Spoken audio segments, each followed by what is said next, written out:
Quickly moving on to our panel today. You've heard a lot about investors, and I'd like to just throw out one question. To first starting off, and I'd like to give a small intro to Angelo. Angelo, Dalli has gone through a number of experiences where he took a company to an exit. And I thought at first to ask a question to both Angelo and then to Reinhold in terms of managing the relationship between the entrepreneur and the investor. I mean, we've heard a lot about cash and investment from a fund side, but let's go a bit deeper into the managing the relationship. Any tips from your end? Yes, it's always very important to manage the relationship. I mean, you have different investments. For example, if you get a VC on board, you need to make sure that you always hit the reporting, the deadlines also, to make sure that you're always focused on the return element. I think it is very key. At the end, you always have relationships, especially with investors, especially if you're dealing with business angels. You need to definitely be able to manage those relationships. At the end, it is just as with anything else, human relationships, and managing those is key to the success or otherwise. I've had 7 companies, 4 of them exited, so I beat the odds so far. You know, I think in all cases, successfully dealing with different cultures, also having had investment from Scandinavian countries, from Britain, from also part in the US, there are differences in the way deals are done.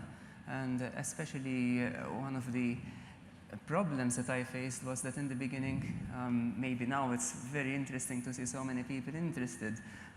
15, 12 years ago in Malta, it wasn't really so well known. So it was also difficult to actually get anyone to invest in here, especially in IT. Now I think that has changed, and it is much easier because people know about Malta. So that was an additional level that you need to really manage the relationship there to gain trust. Okay, was there, just if you can just shoot one single ingredient that you'd really suggest to make those relationships really work? Is there just one? Well, I think Your if top. you... So in my opinion, the fair play is so important. You need the experience, you need the advice of both sides. I would love if investors would also learn more about fairness to work together with an entrepreneur, and the other way around. Because, of course, if you get money from an investor and you are just delivering bullshit, sorry, they can't just look and the money is lost. Of course not. You have to understand this. But on the other hand, if the mechanisms, even in the contracts and in the terms, are that bad that at the end they have the experience, and when a situation comes, they are always in the driver's seat and you are the slave, that's not nice at all. So you need the experience, an experienced lawyer, an experienced advisor, and then just try to play fair. I think that's the most important thing.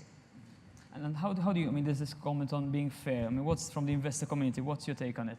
Well, I think it's a design issue. So at Ariadne Capital, we refer to what we call a positive architecture. And entrepreneurs need to be in control of their own business. And as a rookie 1.0 entrepreneur with my previous business First Tuesday, I made some fundamental mistakes, which luckily I was able to kind of get through. But it could have been bad, but it managed to be okay, because as we know, the line between success and failure is a very thin line. But what we mean by positive architecture is that you have to begin with the end in mind and work backwards. And so what we do is we help entrepreneurs that have typically been funded by angels, and angels might throw in money just, and it's all a single class of shares. The board of directors is a group of founders. Nobody has really thought through investor rights. And so everything gets negotiated, but then it comes to a Series A or later funding round. What sophisticated venture capitalists know how to do is they completely take over the corporate structure of the company. That's what VCs do. So what a group like Ariadne Capital does, entrepreneurs backing entrepreneurs, first people in Europe that did that at an institutional level in 2000, is we basically say, be proactive in creating an alignment of everybody, again, organize the economics for the firm, the ownership and the economic upside, such that everybody wins. And the person or the group of people who it's most in their interest to do that are the founders. The problem is that the founders don't necessarily know how to do that. So you have to have some guidance, but it's a design issue. You know, Reinhardt's been very successful and fascinating. I really appreciated what he had to say. I think you're lucky if you get people that understand fair play or who have those kinds of principles. I think that has everything to do with the way that you're raised. I don't count on people to be fair in life. I count on being able to proactively impose the design and the model on the businesses that I build and the businesses that I invest in, because in my experience as well, there's very few angels out there and not a lot of people are motivated by fair play. What people understand is when you have proactively organized a set of economics and designed it correctly. I think it's an architecture issue. It's a tough balance, because obviously on the one hand you want that trust which fosters the right type of growth. On the other hand, you know, you don't get what you deserve, but you get what you negotiate in life, as Reinhold's example just indicated. Just to tap into your experiences and maybe Tugce, some stories. Choose one, either a rough diamond or maybe a red flag, which you noted when you through investment opportunities. What would you like to share and what to look out for? I think it's a little tougher to look for the rough diamonds. I think it's smarter to look for the red flags and avoid them, and then with a little bit of luck on your side, you're off to a good start.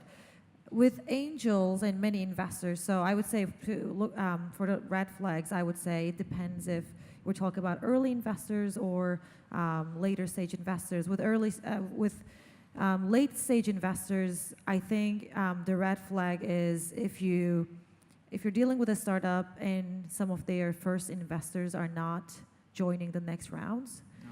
That's something you want to kind of look into, and it doesn't necessarily mean it's a bad thing, because it might be that the first fund is actually out of money. They don't have any, they deployed all of the fund and they're raising their next fund. That's why they're not able to invest. But that's something that you wanna look at. When you're dealing with the very, very early stage, and in that case, I would say definitely watch out for startups that are coming to you to pay their existing debts. You want to look at why actually they're fundraising and how they're going to use that money. You want to look at the monthly burn rates. Maybe you want to stay, as an angel especially, you want to stay away from companies that have very, very high monthly burn rates. And founder issues is a big one. Most investors would want to stay away from single founder teams. You want to see like a co-founder structure. And also, that also can be problematic. You might want to watch out for, if there are founders in place, you want to see the founder agreements, you want to see the corporate structure in place. If the entrepreneur raised money from their family, their mom, their uncle, these are also investors. So you also want to make sure that these people are also in the cap table, because entrepreneurs are not that good at having a very clean corporate structure, so it's your job to take a look at the legal docs, etc. So those would be the first things I would probably look at. But also like commitment. If the entrepreneur has a side job or has multiple startups that he's working at, you definitely want to see an entrepreneur who's committed, who has skin in the game. So those would be the first things I would look at. And that's sort of, as you progress, maybe Videesha, as you move on into the VC angle, any further tips to build on what you look out for, red flags or rough diamonds? I think it totally depends on the stage of the companies. So what we see is that if you're investing at the seed stage or even earlier, those companies that you invest in, they're completely different in a 6-month, 12-month, 18-month cycle. Later stage, when you're investing at the Series A, Series B stage, you're looking to scale a repeatable execution model. And so therefore, I would look far more at the red flags that were mentioned at those type of stages than very, very early on in the formation of the company, because they rarely have so many of those things, or they can be fixed easily at that stage in the company. I think what's quite interesting about investing is whether you have a lot of consensus in making an investment decision, and those rough diamonds are sometimes you see the diamond when other investors don't. And that can actually mean that you get a superior return because nobody else wanted to invest, and therefore you can often negotiate good terms with the entrepreneur and therefore make a good investment. Very good. Just one topic which we're encountering. I mean, my background sees me work alongside either startups or otherwise, say, corporates or family businesses looking to invest. And there's a bit of grappling with investing in something or a sector which you're not that comfortable or experienced in. So maybe Kaidi, from your experience, how could one maybe manage this issue? Yes, I can share, I hope this works. Do you hear me? Yes, you do, very good. I can share my experience from both hands, because before starting up my own company, I was working as the CEO of Nasdaq Italian Stock Exchange. So we had some issues with the companies and we had some issues with the investors. And one thing, what I can say about investing, either you're VC or whether you're a private investor, invest in where you believe in. And think of what is this thing that makes you believing in the investment. So it doesn't matter if you don't know the industry, but maybe you so believe in the founder that you just want to support the founder. Or maybe you're the expert of artificial intelligence and you're a Finn and you want to invest in artificial intelligence company that is based in Chile, but you know the industry. So find this one spot you believe in and follow this spot. So that's maybe my takeaway from both of the journeys. And Julie, you want to add on that? Yeah, just briefly. I said in my presentation, capital follows ideas. It always has, it always will. And I think it's the job of the investor to follow the entrepreneur. The mistake that so many in the venture capital industry make is they try to be the smartest person in the room. And the smartest person in the room is never the financier. It's always the entrepreneur. And there's good and there's bad entrepreneurs, but the point is they're the ones that have the insight into the future. They see what's inevitable. And so almost never are you going to invest in something that you really know. That's going to be the rare exception.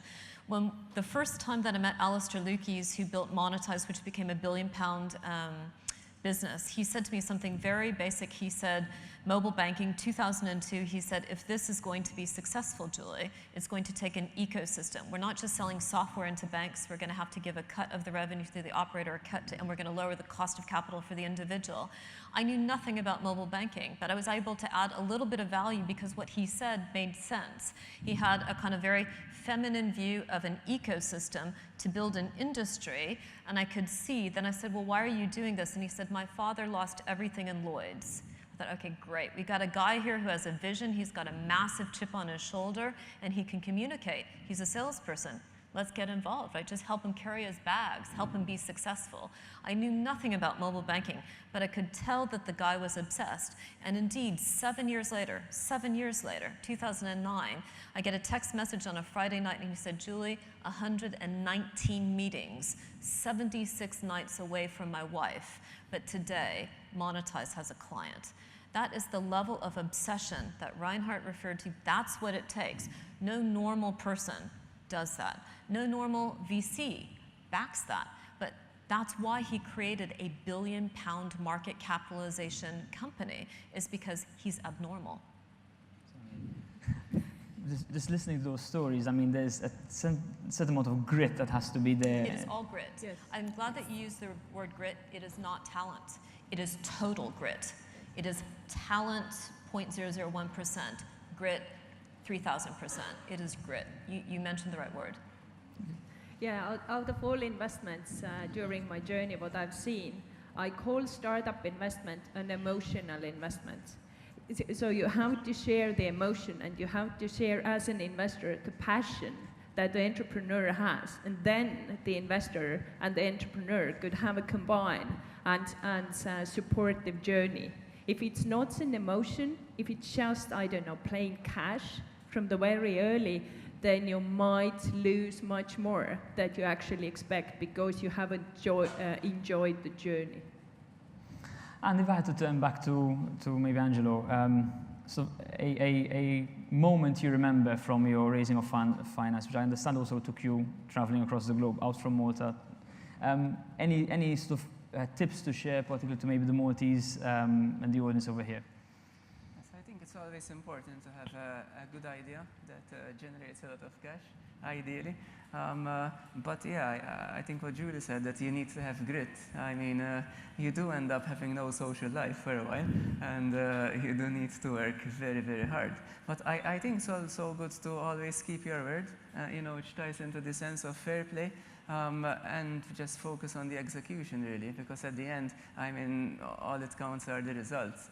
And I mean, it's all nice, but it's the return on investment that you generate at the very end that is the most important thing. So, all that, the journey is nice and it's interesting, and hopefully you'll enjoy it.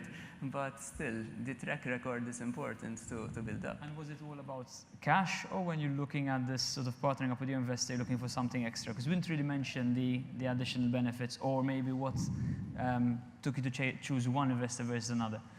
No, I mean, cash is cash, but I mean, if you have an investor that also brings you the network of contacts, it is much more preferable to choose an investor that has the industry experience, that can actually introduce you to potential clients, that can hype up the company a little bit, than just accepting cash for just the sake of cash. In fact, I think that is one thing that in all the successful deals, we've done very well, to identify the right investor and not just accept cash just because it's lying there. So Reinhold, in terms of managing the relationship with your investors and talking about choosing the right partner, what would you do differently? I mean, what maybe should that entrepreneur who's going really fast be doing to make sure the relationship, the links with that investor are healthy, are strong, and are moving you and supporting you to go into the right direction? First of all, I think the most important thing is that you have a great idea. You are different to whatever is on the market, and you have passion. That's your thing. And then you can look for an investor. Investors normally not just money. They have excellent networks, a lot of experience, a lot of great guys, and then you can look out who could provide me with money, but also with this excellent support, which is fitting. Because, for example, you are here, you want to sell in the States, and you have no idea how it works, and they have maybe already guys over there, and that helps. Yeah. So, and if you check this as well, so you have not enough money, okay, money you will get, but what is missing as well to make it a success? And then look around if they have someone, something which can make a 360-degree picture of the whole thing. Then you find the right one, and then of course the fair terms, and off you go. Just to follow on with those great points that were made, I think one of the things that entrepreneurs rarely do, but would be great if they did, is that they often assume that venture capital is the only source of financing that's available to them.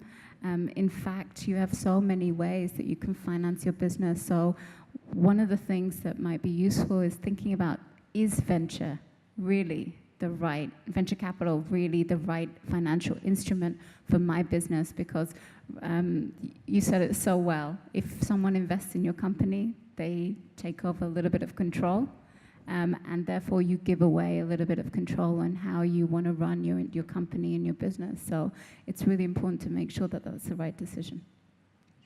I think you need just to ask a lot of questions when you're an entrepreneur of the people that you're inviting to become a financial partner. Most venture capital firms in Europe are even the partners have not put any of their own money into the fund, which is really surprising to entrepreneurs. You've got people that have everything on their line, their relationships are at risk, they're maxed out their credit cards and all the rest of it, and they're actually inviting in financial partners who are probably very smart people, but who are high-priced employees. Nothing wrong with being a high-priced employee, but it's important to know that, right? So it's important to ask, how much of your own money, Mr. Partner at Super Duper Venture Capital Firm, have you put into your fund? And if they say something like, well, the fund was oversubscribed, so I couldn't invest, that's a wrong answer. They're not telling you the truth, right?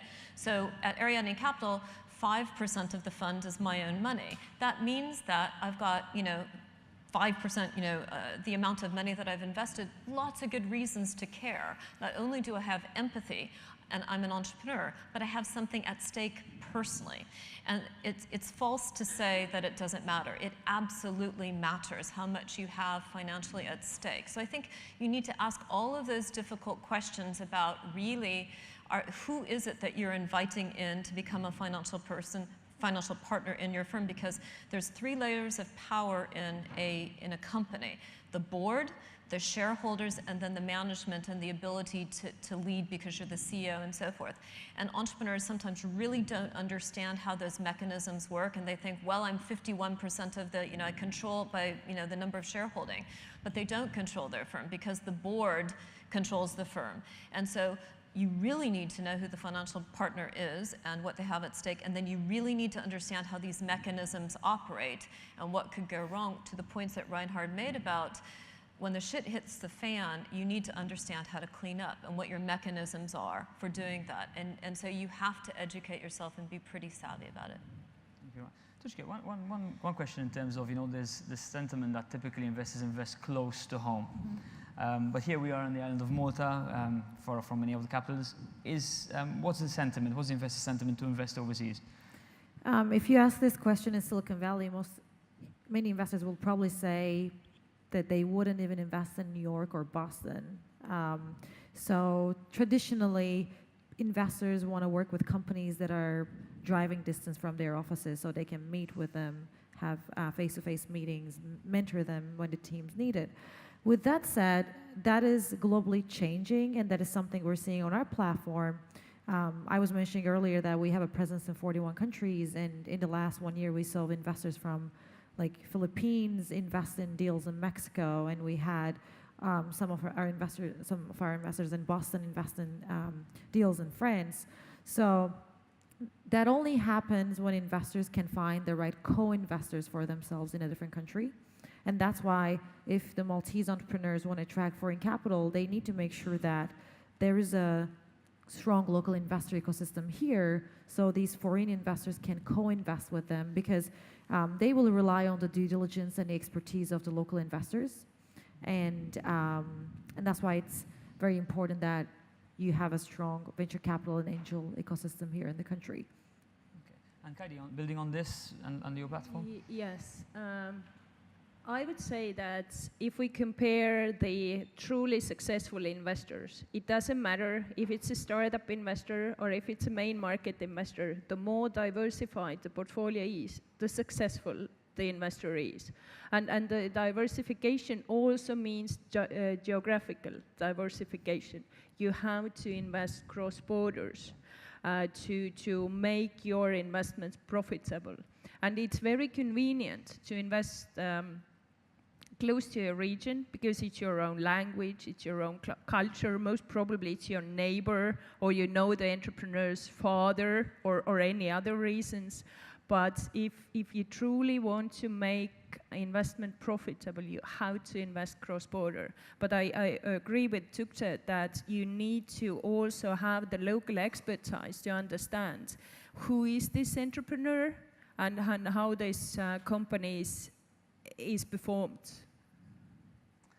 And I think just noting the time, just to ask if there's anybody, we have quite a panel. In fact, when Simon told me what the panel was, I was quite impressed. Is there any question maybe from the floor before we wrap up?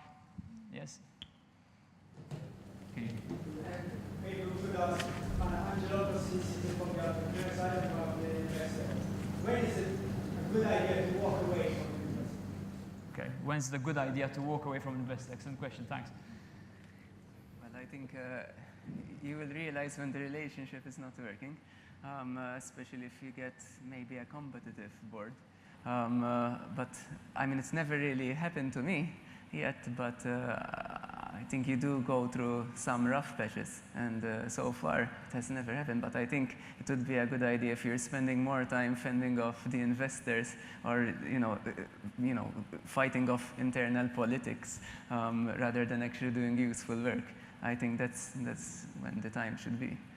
And also sometimes you get to, during the negotiation and term sheet stage, you get to know the investor a little better, and then you have a sense of their personality, and you might say, well, this is not the kind of person I want to have on my board, and there might be a decision maker there. So initially you might come to an agreement, but during the negotiation phase you can say, this is not going to work. It's like a marriage. Once you sign the paperwork, you're married to them.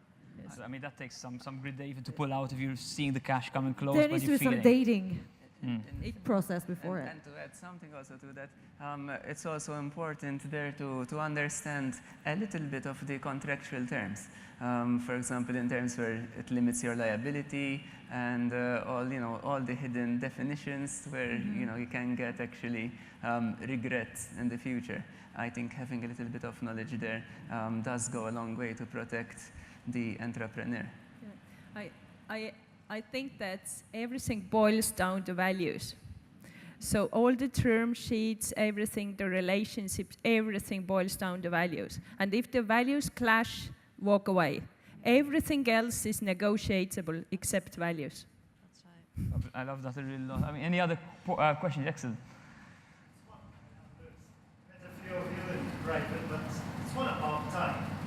It's a kind of contradiction in time that when you're an entrepreneur, you want things to move really quick, and that's what you fight towards with your business goals.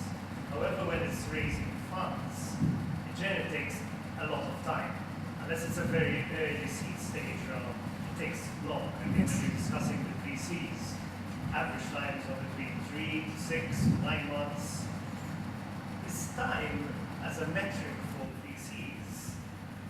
I know you use it to your advantage, but do you time it? Is it used as a metric for VCs? It also depends on the investor's style. There are a lot of investors that would write a check relatively faster, and some people try to, I mean, they like taking their time with their due diligence. But I think the main concern as an investor, if I know that the other investors in the round, because the problem with longer due diligence and negotiation terms is when you're trying to put together a round with multiple investors and you have 2 or 3 committed investors, you want to get some others on board, and the problem might be that you're losing your other investors in the process. So I think that would be a potential red flag for other investors, and that's like this vicious cycle that you're trying to get out of as an entrepreneur, because with each investor it's like a 3 to 6 month process, and how do you close your round with multiple investors at the same time? So I don't know, I mean, I wouldn't say it's necessarily a bad thing, but if an entrepreneur keeps losing like all of the committed investors, that I think that's a potential bad sign. Every deal deserves competition, and it's difficult, but you have to keep things parallel tracked.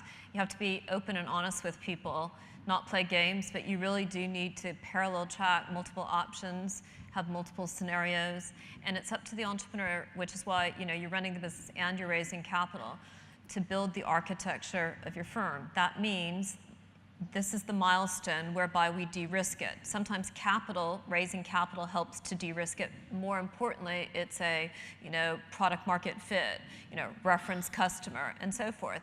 But the amount of capital helps you hit a milestone in order to de-risk it. And sometimes you'll get that wrong, but you have to articulate what you believe it to be. And when you don't hit that milestone, you need to be honest about, I made it, the market moved a different way or whatever. But that's for you to determine. And when you allow the financing community to say this, that, or the other thing, you need to say in the nicest possible way, we need to raise the money by the X and, move things forward, and are you in or not, and so forth. And you can do that without being aggressive and so forth. But if you don't do that, all I would say is bad things happen. Yeah, and I would say investors actually respect you even more when you do that, and also it's very important that you know the terms you're dealing with, so you can actually go to some of your investors and say, hey, if you close, I don't know, in a week or 2 weeks, I offer you maybe discounted terms for the next round. So you have to know the ways you can negotiate with the investors as well. I just want to add to that. I think that if you look at the States, for instance, Sequoia, they can meet with a company in the morning and they can send a term sheet by the afternoon. I think it comes down to two things. The first is the experience of investing. Sometimes funds may take longer because they lack the experience to actually invest and they want to see more things before they make that decision. And the second is competitive landscape. If you have an ecosystem with 100 funds all vying for the best deals or for the best companies to invest in, you cannot sit around and wait for 3 to 6 months. It just does, you lose the deal. So those two components are also things to add into the mix with the other comments that were made. Thank you very much. I think on that note, and noting the time as well, great formidable panel. Thanks a lot. I hope you enjoyed it, and we can carry on meeting after. Thank you.